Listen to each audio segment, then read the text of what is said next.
All right, good afternoon, everybody. So we are the survivors after exam one. Nice, welcome back. There was a student who has to take the exam at the testing center, so when I get those back, I'll look through everything and grade it. And no matter what, we'll go over the exam. Not the solutions worked out entirely, but we'll go over the solution. We'll go over the exam next Tuesday during our lab period, and what we at Fresno City College like to call the exam autopsy. So just as a reminder, if you're feeling nervous, recall that after every exam, except for the final, you can do exam corrections. It's extra credit. It's not something you have to do, but it gives you 10 points back on your exam. And then the bonus problem is also up for grabs, okay? But it's not worth 10 points though, it's worth 5. And I think once all of you see the trick with the bonus problem, you'll go, oh duh. So it's not something that is out of your realm of possibility, but I think once you see it, you'll go, okay, wow, that's actually pretty easy.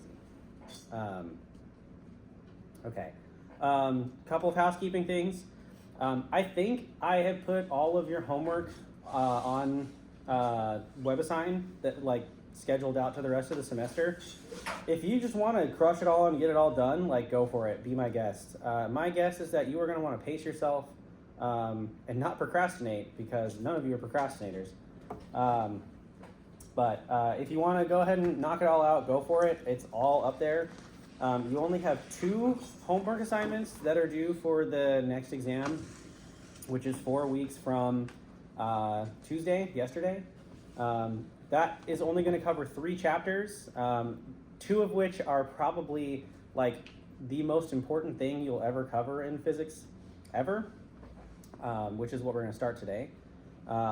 It's a kind of longer homework assignment, and I think at the very least, after Monday, you'll be equipped to do basically everything, okay? Then there's chapter 7 and 8, which we're going to start on today.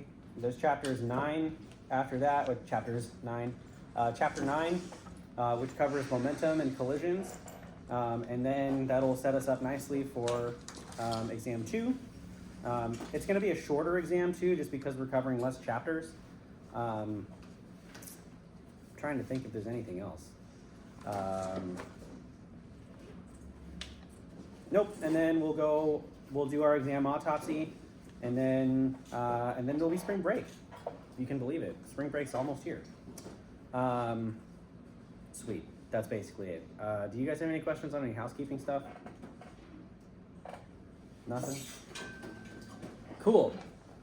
Okay, well, since you're here, we might as well do some physics, right? I don't necessarily have a warm-up activity, but it's more of a warm-up discussion that will sort of guide us into these next 2 chapters. And the thing that I want to ask you guys, okay, and I want you guys to talk with, I think everybody has at least one other person at their table, okay, or someone near them. Talk to the people around you, okay? And for the next 5 minutes, I would love it if you guys talk to each other about work. What is work? What do you think about when you think about work? That's my warm-up for today. So take 5 minutes and talk about your experiences of work. Starting out.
Yeah.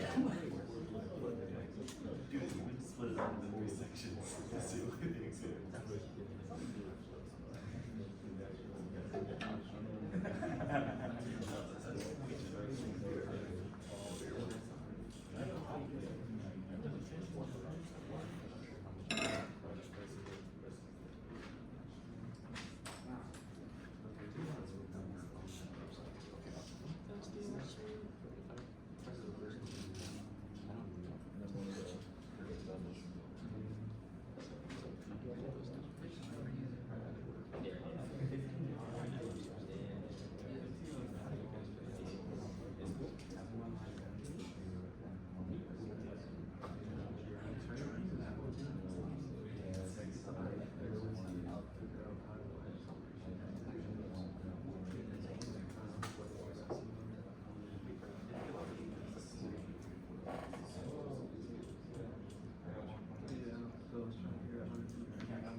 No, it's not. Wait, which one?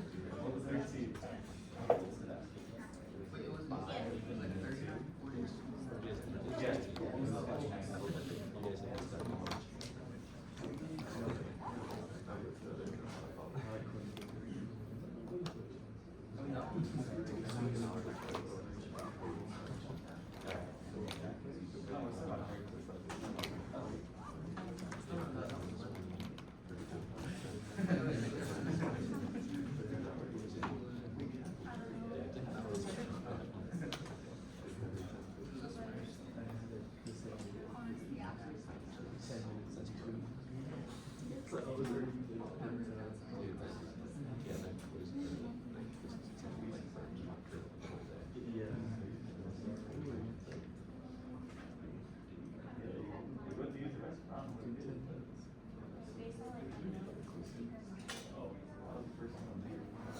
All right, what did we come up with? What is work, everybody? What do we think about when we think about work? Scalar quantity. I'm just gonna write down. We're gonna make a little word collage. Okay. I heard someone say power, like very confidently. Nice. Okay. What else? Scalar quantity. Way to ruin the fun. Okay. Scalar quantity. Scalar quantity. Transfer of energy. Okay. I'm just gonna write down energy. We'll get to the transfer part. Is it force over time? I'm just gonna write down words, force, and time. Okay. Anything else? Distance. Distance, yeah, okay. Some of us read ahead. Okay. Anything else?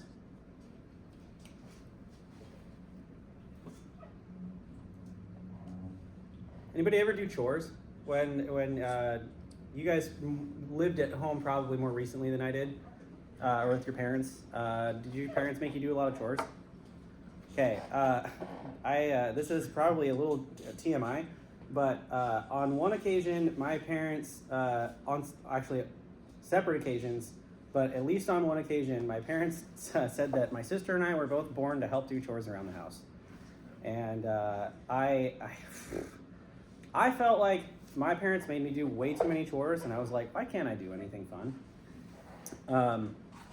So the first thing that I told myself when I moved out was I'm gonna only do chores when they need to be done, because let's face it, I don't need to mow the lawn every day, right?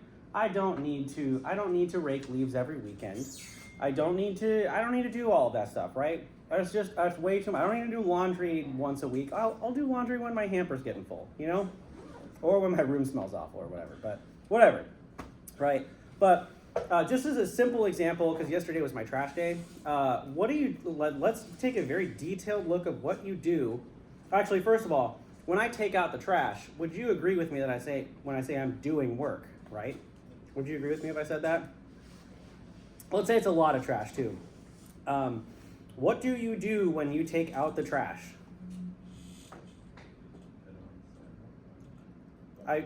Okay, so you put it on the sidewalk. Does that mean something changes places, generally speaking? Okay, sweet. So that means that there has to be some change in location, which I would say is a distance. What else? Anything else? Anything else? Yeah, would you say that, okay, if something has to change its location, right? Initially, unless a storm is constantly brewing in my backyard, would you agree with me if I said that my trash can is stationary until I pick it up and move it, or roll it along? It's stationary, and then I have to move it. What is the thing that makes things move? What's the thing that makes things move? Yeah, exactly. Hey, sweet. So there has to be some relationship between work and forces.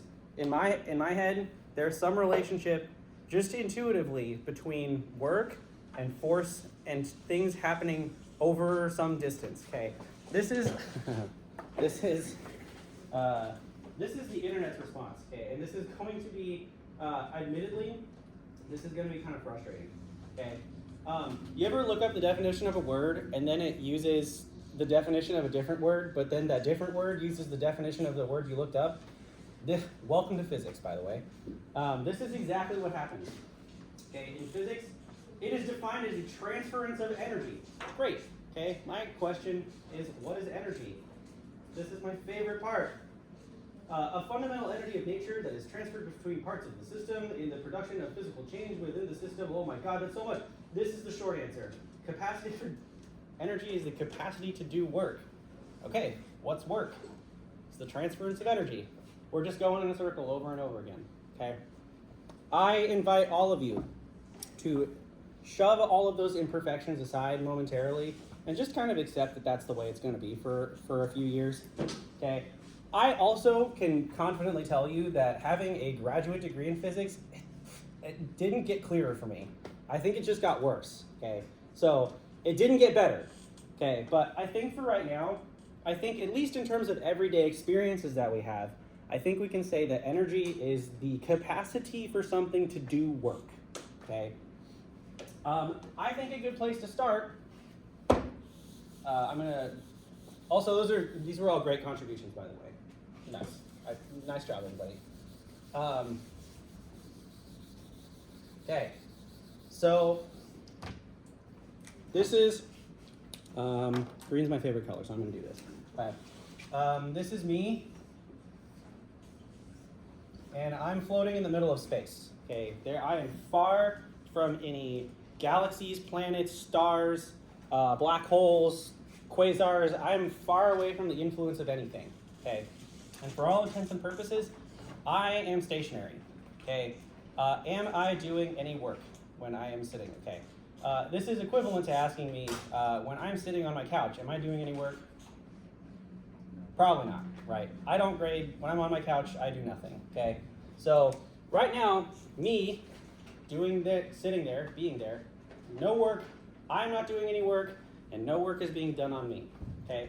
Now, in Physics 4A, where do we typically do our physics? What planet do we live on is another thing I'm asking you. It's not a trick question.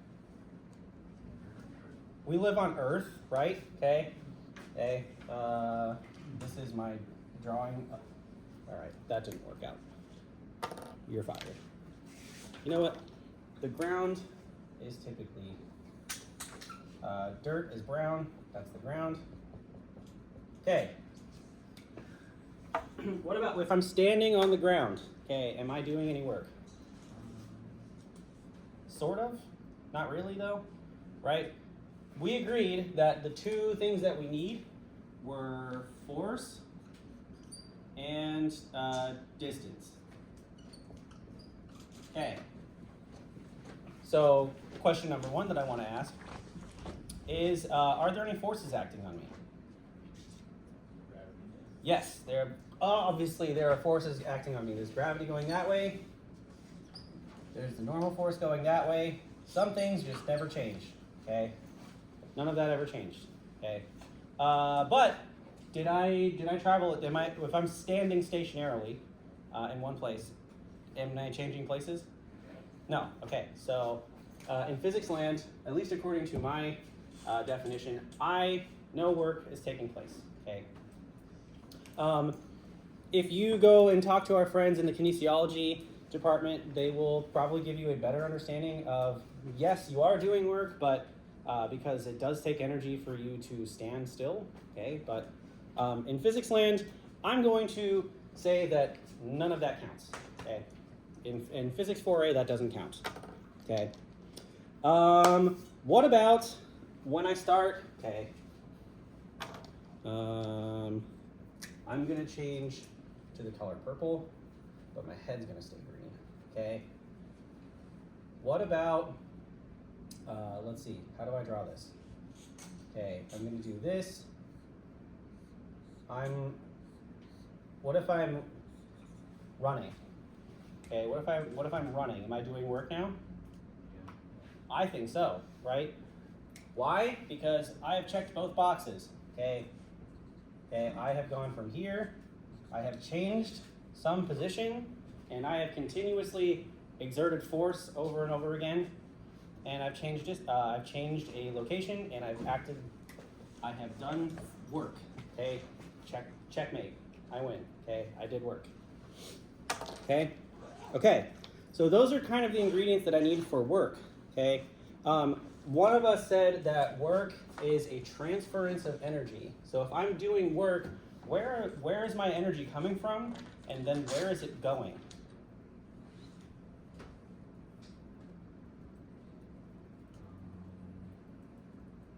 This will really make you think.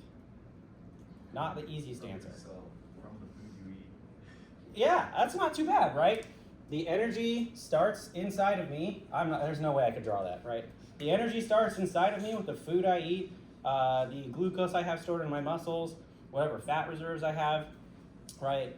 Those are all typically sources of energy, or if you're depleted of both, you just start using your muscle mass and bones. Hopefully that doesn't happen to any of us, right? But the energy comes from, there's a name for that kind of energy, but I don't care right now. It doesn't matter until you get to chemistry. But then that turns from one kind of energy, right? And then what kind of energy do you think that turns into now? Yeah, that's a big word we're talking about, right? As soon as I start moving, then I have what's referred to as kinetic energy. Right? I have a velocity, so now I have kinetic energy. Okay, that's a big thing. Okay, so kinetic energy is a big thing. Okay. What's up? We talk about heat also. That we will touch on it, like just today. It is not something that we are going to talk about until Physics 4C. Okay, the field of thermodynamics is covered in Physics 4C, but I will lay the groundwork for you to understand it better. Okay. Okay. All right. So there is a bunch of other energy, and then when you started running, it's one kind of energy turned into another, and I don't know how that happens, but it does. It's amazing. Okay. Talk to your friends in the kinesiology department if you want a better answer for that. Okay. So here's the name of the game. Okay. There is some system. Okay. In this case, it's going to be. This is also some professional advice. If you want to sound fancy to people that didn't do science for a degree, using the word system just is a great way to sound really smart, okay? In this case, your system, which is typically in Physics 4A going to be the Earth object system, okay? there is going to be some amount of energy that is contained in that system, okay? So there is some amount of energy usually referred to as your internal energy, or the energy contained within the system, okay? And then when the total amount of energy changes in the system, so when there's a change in energy, okay, so let's say, I don't know, let's say the wind starts blowing, for example. I'm running in the middle of a hurricane, okay? If I'm running in the middle of a hurricane, that's gonna slow me down, right? Probably. I'm not that incredible of a runner, okay? But if I'm running into the wind, I'm probably gonna slow down, okay? So some energy in some way, shape, or form has probably left me, right? Something did work on me, on the Earth Mr. S system, yeah? Would we agree on that? The amount of energy has suddenly changed, okay? Great, good. That's a good place to start. So work, that would be an example of work being done on my system, okay? So when there is a change in the internal energy of a system, that means that work is being done on the system, okay?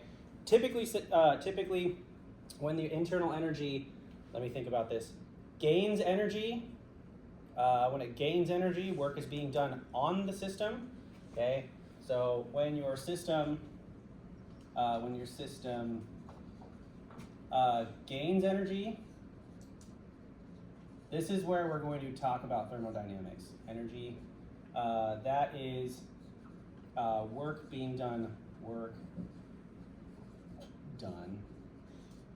on system. Okay? So there are some surroundings, and then there's some system that we're analyzing. Okay? Typically it's going to be an object in the planet Earth. Okay? When the system, or when the internal energy of your system increases, that means the system, that means your surroundings or whatever has done work on you. Okay? Okay? So for example, if the wind gives me a push, that's probably going to increase the speed at which I run. Okay? In which case I have gained kinetic energy, so the work has been done on me. Okay? Typically when a system loses energy, okay, that should be a colon, work is done by the system. Okay, so for example, sticking with my exercise example, if I pick up a dumbbell and I do a bicep curl, who gained energy and who lost energy?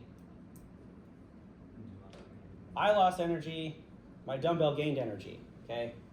So when you lose energy, work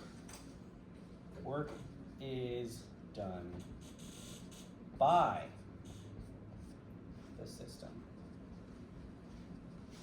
Okay, sweet.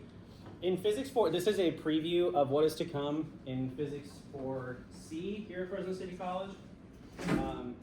In your textbook, it's going to be chapters 18 through 20. I think it's chapters 18 through 20. I never remember anymore. Okay, this is all a preview.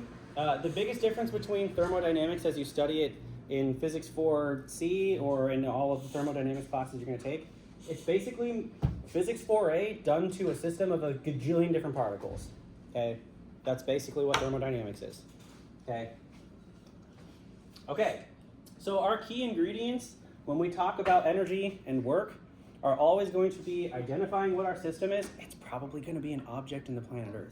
Okay, and then figure out what's doing work and what's gaining and losing energy, basically. Okay. Okay. So we've already discussed that there is. Oh, that should be a little hat. Okay. We've already discussed that there's one kind of energy. Okay, and it's at least kinetic energy. Just off the top of our heads, we've already said kinetic energy. Just start naming other types of energy that you have heard about before. Anything? What's up? Net. Sure. Why not? I heard potential. Okay, we're going to talk about that in just a second. Anything else? What's up? Static. Static? Can you be more specific? Like static, like when your hair stands up, static? Or just like, Yeah, I just heard that. oh, all right, cool. I'll write it down. Sure, why not? Okay, anything else? Thermal. I like that. Thermal, we loosely talked about that. Thermal. Okay. Mechanical deal? We're going to touch on that today, yeah, mechanical. We'll talk about what that is. Electrical. Now we're going. Okay. Now we're really cooking. Nuclear. Magnetics, yeah. Electromagnetic? Yeah, electric, plus. Okay. Okay. What's up? Nuclear? Yeah. Nuclear, energy. Anything else? Chemical? Yeah. That was really my answer for where that energy comes from. Chemical energy. Okay. Anything else? This doesn't have to be exhaustive. I think this is a pretty solid way of describing a lot of energy. Okay. For those of us that plan on pursuing physics further, yeah, you will inevitably cover literally everything here. Okay. And then in your professional careers, there is a non-zero chance that you will end up inventing a new kind of energy. Okay. There are new kinds of energies that happen all the time. Okay. Here are things that you will cover in this class. Okay. This is going to be physics 4A. Okay. And for that matter, 4B and 4C. It never goes away because things move. Okay. I'm going to touch on net in just a second, and I'm also going to touch on static in just a second. Potential energy, that is going to be 4A, 4B, 4C. It never goes away. Okay, same thing with static. Here at Fresno City College, thermal energy is going to be covered in physics 4C. Okay, way back, and not to date myself or anything, but back in my day, we just went straight through the textbook, chapter 1 to chapter, I think it's like 44. Okay, it was just straight through, and then wherever that landed in the semester, that's the class you did it. For reasons that are known but to God, things get shifted around, and thermodynamics and thermal energy is stuff that's going to be covered in physics 4C. Now you know. Okay. Also in chemistry classes, there's a lot of thermodynamics in chemistry. For those of us that have to take Chem 1B. Mechanical energy, I'm just going to write physics 4A, but in reality, that is in physics 4B and 4C. Okay, and you'll see why in just a second. Electric and magnetic energy, that is almost exclusively physics 4B. And then nuclear and chemical energy both get the physics 4C tag. Cool. If you were worried about where you're going to see these things, that's where you're going to find them. Okay. Okay, and now the moment you've all been waiting for. We want to see some equations. Okay. I'm going to use blue. Okay. The definition of work. Okay. That we use for forever. Okay. This is going to be a slightly fancier symbol. Okay. It's no longer an equal sign. For those of us that have taken CSci 40 or Engineering 40 at Clovis Community, this is the equivalent of an equal sign in computer science where you are assigning something a value. Okay. In other words, I'm calling this something. I'm naming it. Okay. This is work.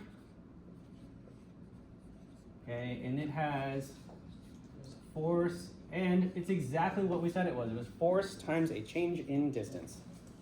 Okay.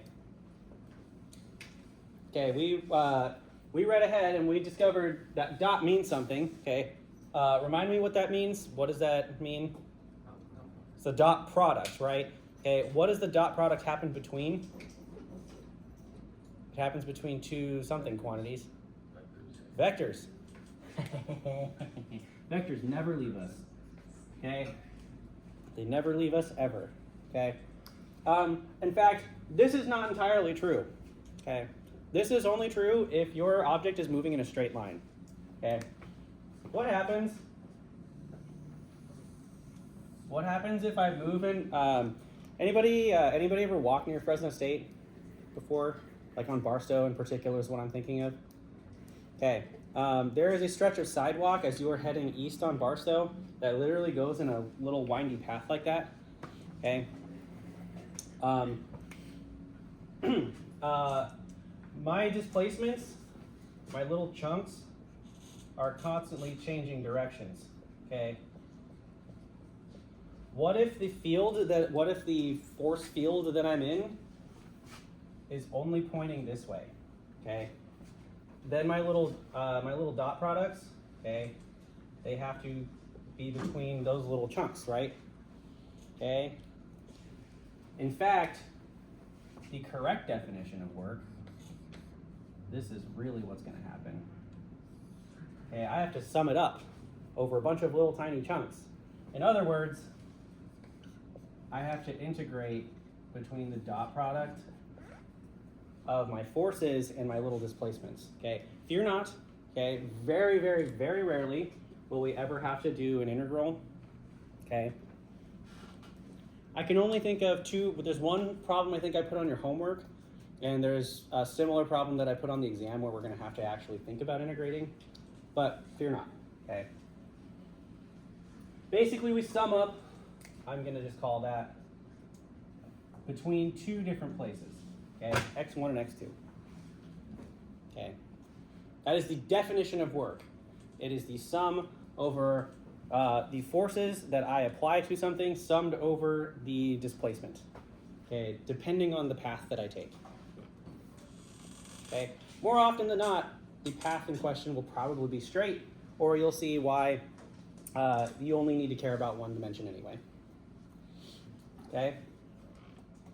Okay. So far, so good. Okay. So the ideas that we learned from chapters 5 and 6, where we talked about forces and summing them up. Okay, that's Newton's second law. Those ideas never really go away. Okay, you still kind of have to do that over here. Okay, because if I want to find the work being done on an object, okay, I have to sum up all the forces that are acting on it. Okay, so for example, in this case, you have the force of gravity that never changes. The normal force from the ground. Okay, I have the force of me pushing back up. Okay, I have the force of I don't know, all the millions of other forces that are going on when I run, which I don't even want to think about modeling that in this class. Okay, you have to sum up all of those forces. Okay, I'm going to do sort of a little cheating thing here. Okay, where I say F net. Okay, that's equal to m times a.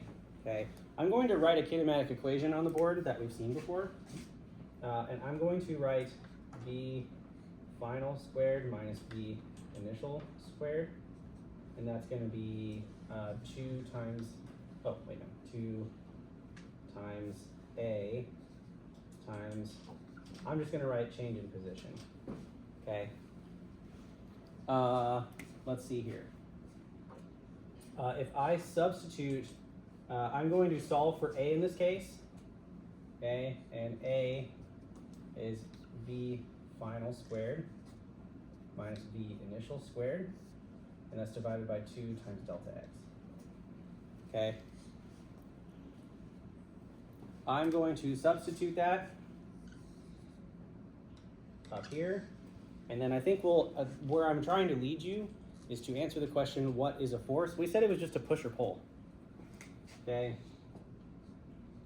The net force acting on an object. Okay, the net force is, let me see, I said it was m times v final squared minus v initial squared divided by 2 times delta x. Okay, I'm going to keep that 2 over here. and I'm just going to multiply delta x to the other side. So F net times delta x, I'm going to just pretend like this is all happening in one dimension, is m over 2 times v final squared minus m over 2 minus v initial squared. Okay, that was a lot of math. Okay, that was really just a lot of substituting. Okay, what is this quantity right here? Force times a change in location. That's work, right? Anybody know what this is over here? Any ideas? Your speed changed. Okay. This, I'm just gonna spoil the party for you. Okay. Kinetic energy is the name of one of these quantities. Kinetic energy is 1/2 mv squared. That's the kinetic energy at one location. Okay. What happens when I take the difference between those two? What is that?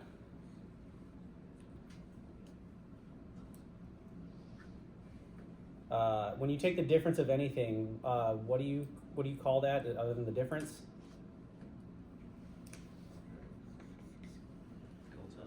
Delta. What? That is a change, right? So the net force applied over some distance. The net force. Oh, I'm running out of space over here. The net force applied over some distance is just the change in kinetic energy. So the total work being done, in other words, the total work being done is just the change in kinetic energy. Just the change in kinetic energy. Okay, I say work total because there are work comes in different kinds. Okay, we could effectively stop here. Okay, I could effectively stop here and just pray to God that you can figure out the rest. Okay, but I guess I could say that about literally everything I've talked about in this semester. I could just stop here and just hope that you figure out the rest. Okay, but that would be unjust to both me and you. Okay, and in reality, the work total, okay, comes from not necessarily the change in location, but the kinds of forces that are going to be applied to an object. Okay, and that is going to be the subject of the next, I don't know, few minutes. I'm going to just stick to black for right now. Okay, so there are forces. Okay, I'm going to write down the technical terminology here, okay, because I have to. This is stuff that's in your book. Don't feel like you have to memorize this, but it is useful. Okay, there are two kinds of forces. There are two flavors of forces. They're going to be conservative forces, and then there are non-conservative forces. Okay, a conservative force. This is going to be very hard for us to relate to. Okay, but a conservative force is a force that only depends on your endpoints. Only depends on endpoints. Okay. The reason why I say this is hard to relate to, I'm going to spoil the fun for you. Gravity is an example of a conservative force. Okay. Why do I say that? Okay. If I walk on level, this is why this is hard to relate to. Okay. If I walk on level ground, okay. Actually, not even that. Okay. If I drag my couch, or if I'm rolling my trash can on level ground, okay. Okay. This is going to be more of a conceptual thing for you. Okay. If my direction of motion is this way, I'm going to say that that's a V. Okay. And gravity always acts down. Okay. Okay. Let's think about this. Okay. Does the height does the height of my object change if it's being dragged across level ground? In aggregate, I would say no, right? by definition of being level ground. Okay. Actually, here's a better. This is a spoiler for Physics 4B too. Anybody ever read like a what's the word I'm looking for? A topographical map before?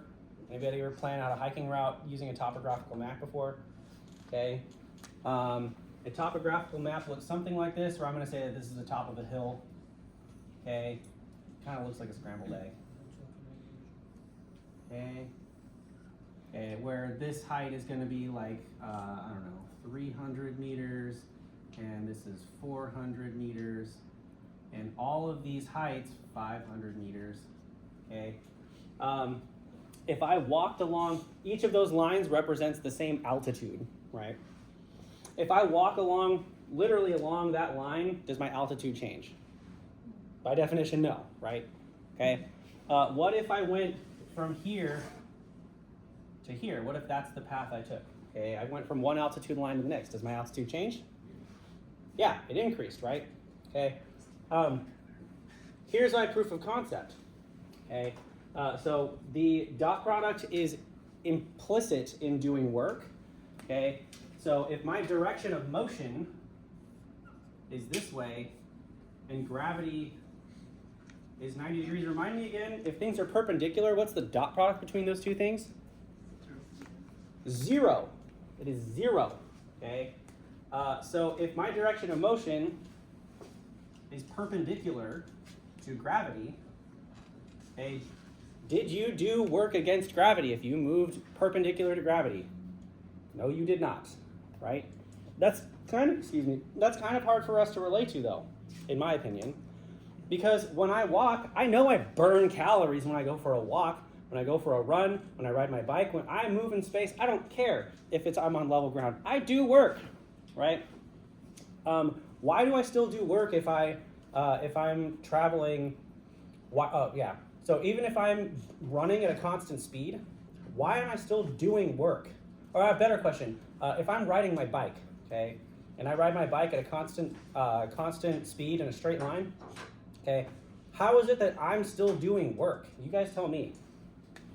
Okay, my height doesn't change, right? I've tracked this. My elevation gain and loss from my home to here is like 50 feet. That's not very much. Okay,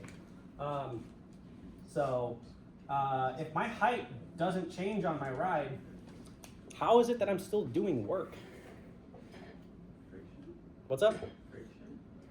That's a great answer, right? I'm always going to be a block. That is the limit of my artistic ability, right? Okay. I'm moving that way. Okay. I'm moving at a constant speed. So what does that mean my net force is acting on me? If my speed is constant? 0. Okay. If my net force is constant, or if my velocity is constant, okay, which aside from stoplights and stop signs getting in my way, I'm more or less constant. Okay, but friction, there's going to be a bunch of other stuff. Friction and air resistance is slowing me down, right? Okay, that's pushing against me.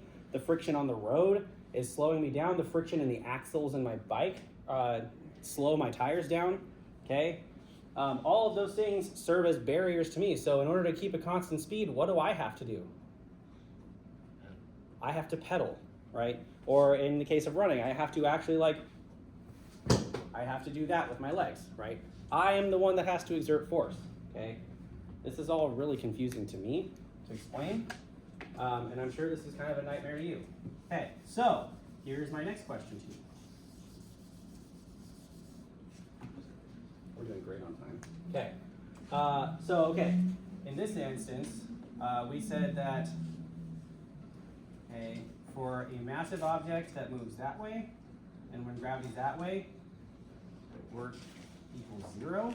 Okay, the work done on that object is 0. Okay, what about? I'm running out of space here. Okay, I'm going to say that gravity always acts down. Nothing's ever changed here. Okay, what if I pick something up? Okay, let's see here.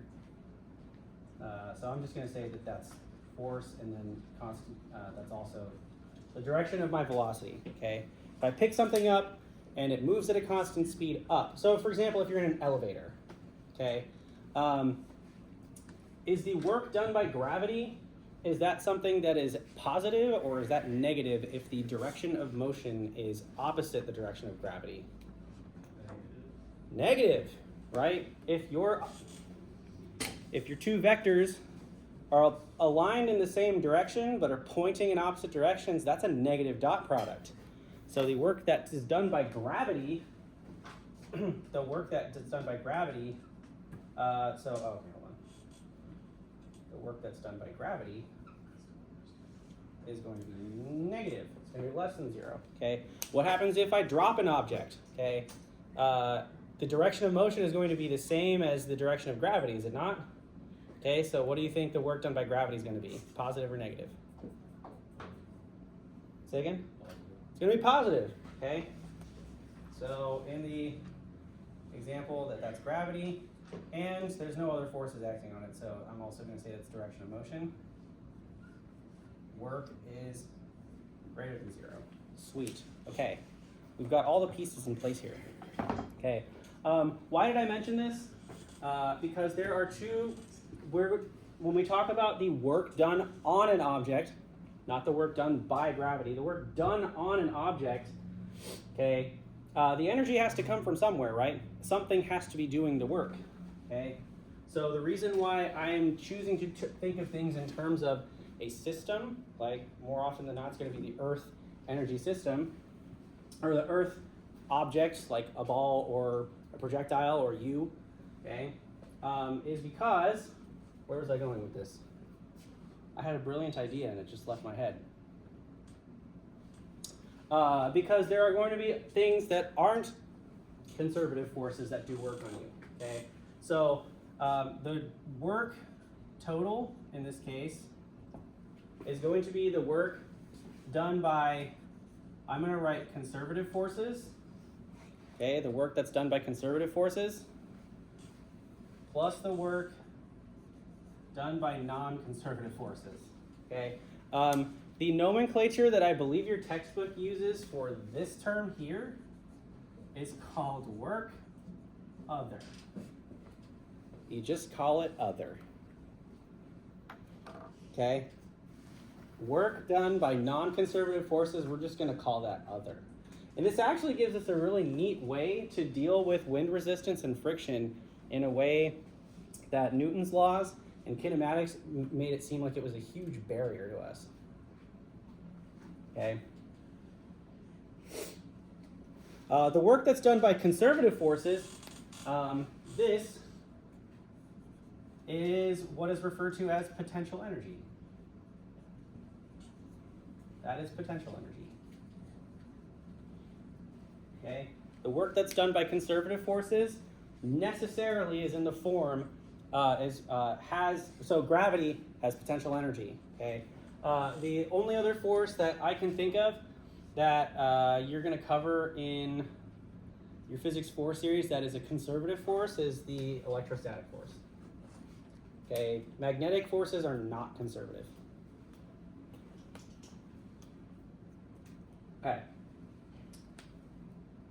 Okay, here is my, so for example, when have you guys ever heard that if you drop a penny off the Empire State Building that it reaches terminal velocity? Right, have we ever heard that before? Do we know what terminal velocity is? So in the presence of air resistance, you have the tools to do this, by the way. In the presence of air resistance, it will push back on you so much when you're traveling so fast that it'll effectively reach your velocity will reach basically an asymptote, okay, and that's what's referred to as your terminal velocity, okay. I haven't actually done the calculation myself, but if you have a penny and it remains, the face remains parallel with the ground, then yes, I believe that your penny will reach terminal velocity. But is that a good idea to drop pennies off the top of the Empire State Building? What do you guys know what's right outside the Empire State Building? Sidewalk? It's a sidewalk. What's on the sidewalk? Yeah, is that a good idea to drop something at terminal velocity on people? One of us is nodding yes. I don't know if I feel safe with you in my classroom anymore. I think Okay. they did that one on Mythbusters. What's up? I think they did it on Mythbusters. They did? I don't remember. I'll have to check that out. Yeah, I'll have to check that out. Anyway, the moral of the story is I'm not trying to encourage harm on others in this class. But the work that's done by non-conservative forces, that stuff. I guess we should know what a non-conservative force is. Okay. I don't want to use red because it's going to make it seem like it's a bad thing. But non-conservative forces.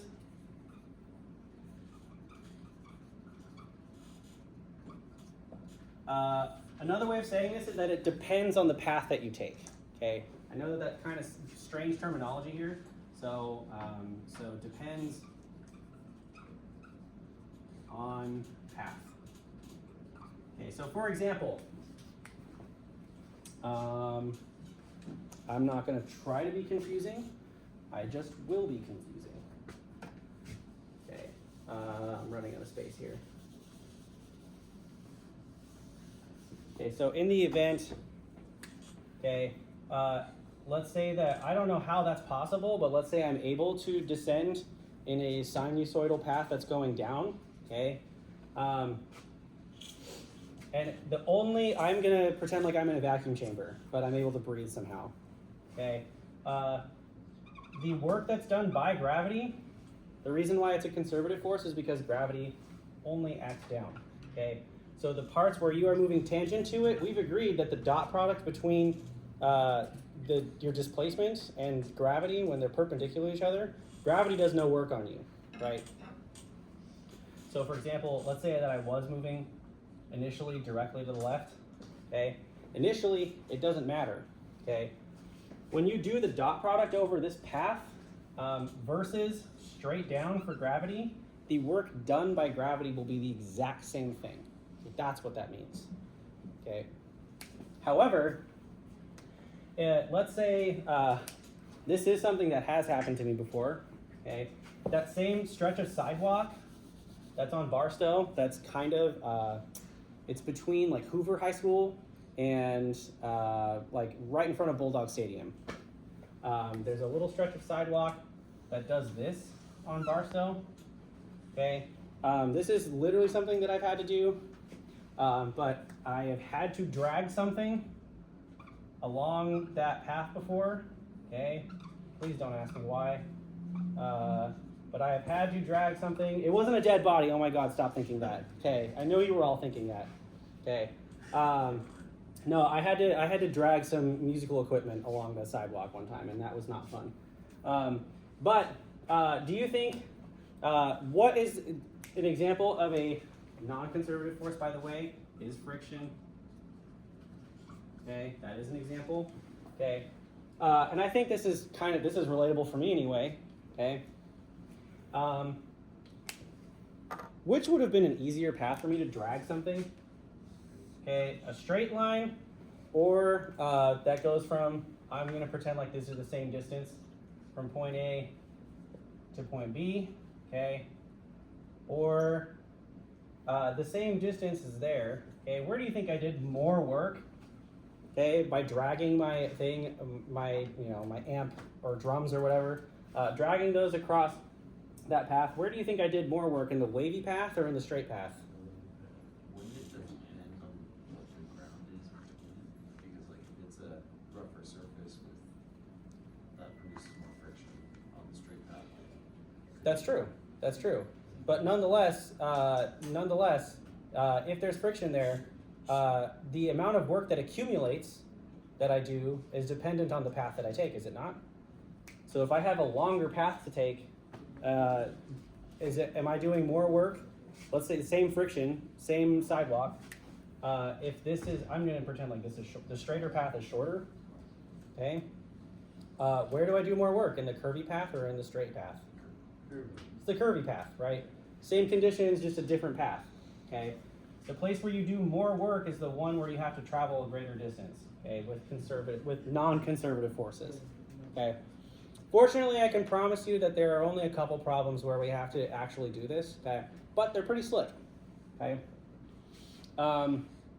So at the end of the day, okay, the work that's done by potential energy, okay, this is, I'm gonna get rid of my terrible drawing of myself.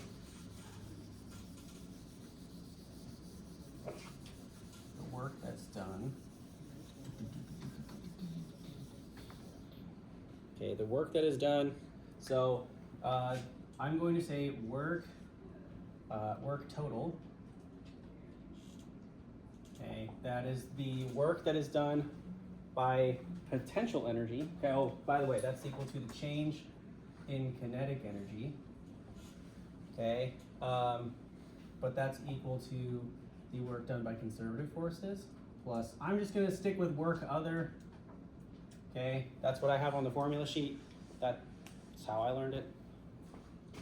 It's how my forefathers learned it, and their forefathers before them learned it.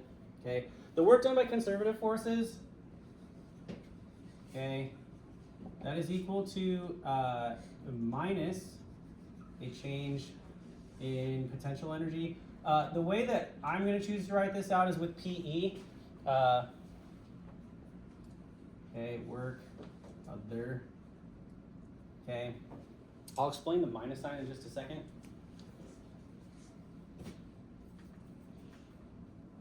But the moral of the story is, let me see here. The change in kinetic energy plus the change in potential energy. For potential energy, you might also see a capital U for change in potential energy. Just fair warning. So if I'm going back and forth between the two, I apologize. I'm going to try to stick to PE unless I have a particular form of potential energy that I'm looking for. This is the work that's done by other. Okay, I'm going to put a box around that because this is the other thing, and I do mean this when I say this. Newton's second law is like one part of this class that you will absolutely need. This is the other one, work, energy. I get to write a really cool word on the word theorem. Okay, the work energy theorem. Okay, basically what this says is that the work that is done in aggregate by non-conservative forces, so friction, air resistance, are our two biggest, I don't want to say enemies because they're not inherently bad, but they are barriers sometimes. Okay, but friction and air resistance typically are going to be your culprits over here. Also, just physical contact pushes and pulls are probably going to get lumped in there. Moral of the story is that the kinetic energy plus the potential energy, that's the change in the total. This is also called your internal energy. That's your internal energy right there. Okay, this is a preview of thermodynamics. Okay, that is a preview. So at the very beginning, when I talked about identifying our system, when I talked about figuring out what your system is, typically your system in Physics 4A is going to be your object in question and the planet Earth. Plain and simple. Okay, but when you have in Physics 4C, again, this doesn't matter for Physics 4A, but when you have a piston, this is going to be my really crappy drawing of a piston. It's going to be something like that. When you have a piston that's pushing down on a gas, okay, your system is going to be the ungodly amounts of gas particles in your piston, okay? I'm talking, do you guys remember from chemistry the number that allows you to tell you how many molecules there are in a system? What's up? Moles? Yes, okay. There is one number in particular that I'm thinking of. Yes, Avogadro's number. Does anybody remember what the order of magnitude of Avogadro's number is? Too much. That's my answer. Isn't it 10 to the 26th? It's times 10 to the 26th. I don't remember off the top of my head. Yeah, it's almost Halloween. That's how I remember it. Okay, 10 to the 26th. Okay, imagine doing physics 4A problems, but for that many objects. You want to do that? I don't want to do that. Okay, and I love torturing myself, and I don't want to do that. Okay, that is the difference between physics 4A and the field of thermodynamics. Okay, we're dealing with a countable number of objects, which are probably pretty easy to deal with in physics 4A, but in thermodynamics and beyond, we have zero hope of doing any meaningful measurements or any sort of predictions whatsoever with that many objects in question. Okay, so that's the biggest difference. Okay, sweet. I know that was a lot of talking and not a whole lot of calculating things. Are there any questions on anything that I've talked about so far? We'll have more concrete examples on, hold on, what day is it? Monday. We'll have more concrete examples to do on Monday. Okay. Here's the other thing. Okay. I'm going to write one other thing. I'm going to put stars around that because there's also another way of writing this out, which is, let's see. I'm going to erase our lovely list of energy that we're going to deal with. Okay, I didn't forget about the mechanical energy thing. I haven't used pink yet, so I'm going to use pink. Okay, I'm just going to rewrite this out just a little bit. So it's going to be KE final minus KE initial. That's the change in kinetic energy. Okay, and that's going to be plus PE final minus PE initial. And that equals work other. Okay, that's my other down there. I'm going to add my initial potential energy, my initial kinetic energy, and my initial potential energy all over to the other side in hopes that this is something that we'll recognize, perhaps. Okay, so KE initial plus potential energy. I don't know what that extra one's about. Potential energy initial plus the work other is, there's an R in other, Mr. S. That's potential energy final plus kinetic energy final. The sum of your potential and kinetic energy at any before and after, that is called your total mechanical energy. Okay, or more importantly, we just call that ME. Not to be confused with mechanical engineering, mechanical energy. Okay.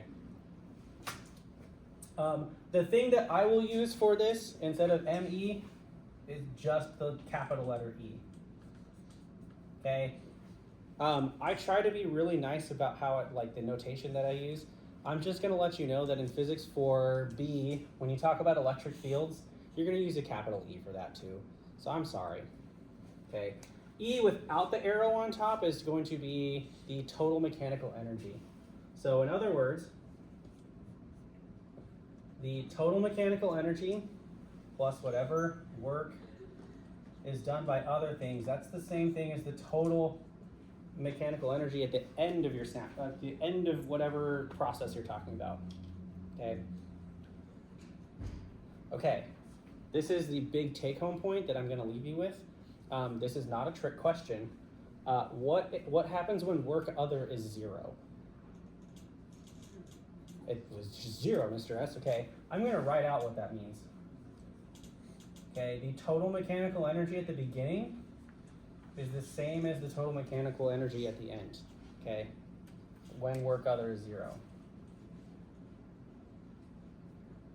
Okay, or I'll just write goes to 0. Okay, when that goes to 0.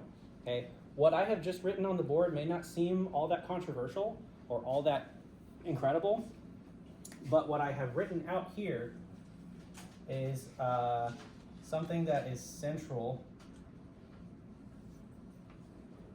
Okay, conservation of mechanical energy. Okay, that is the conservation of mechanical energy. When there are basically, another way of saying that, in the absence of non-conservative forces, total mechanical energy is the same before something starts and after it's over. Okay? That's basically the end of that. And that doesn't seem like the biggest deal in the world. But like that is something that is central to all of physics. Okay? No matter what, okay, no matter what, no matter how hard I try, no matter how hard anybody's ever tried, these are two things in the world of physics that, I mean this when I say this, have found zero exceptions to them. And that is truly incredible to find zero exceptions, okay? The goal of, I'm going to paraphrase what I think the goal of science is, and this is me, I'm gonna put my tinfoil hat on for like 2 seconds, okay? The goal of science is to poke the bear, okay? You make a model and you want to test how well it works, okay? And you keep poking it, and then when it falls apart, you make a new one, okay? That is my gross overview of science. I personally think that it's incredible that these things that we're learning about in Physics 4A, this is your first physics class that you've really ever taken before. Something that we've learned about in Physics 4A, zero exceptions. I think that's pretty cool, okay? The one last thing that I have neglected is to tell you a great story. The units of work, okay, what are the units of force that we use in Physics 4A? Newtons. And then what are the units of distance that we use? Meters, okay, great. Okay, the units of work and energy are Newton meters, okay? There is a name for this. It is a joule, okay, or just capital J. Is what you'll see, okay?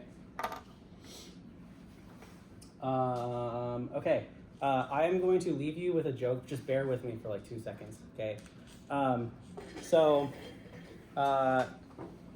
I was gonna pretend like this was a real story, but the grin on my face probably would have been a giveaway that this is a joke. Albert Einstein, in some universe, went back in time because he found a way to do it. And he went and visited Isaac Newton, and he tried to alter the course of history.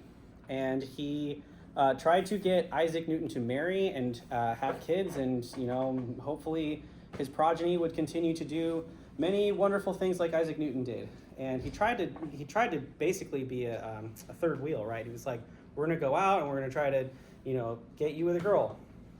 And no matter what, he kept on refusing. And every time Einstein would press Newton to try to meet the girl of his dreams, he'd get more and more flustered. And finally, when they were out at dinner, he brought it up one last time.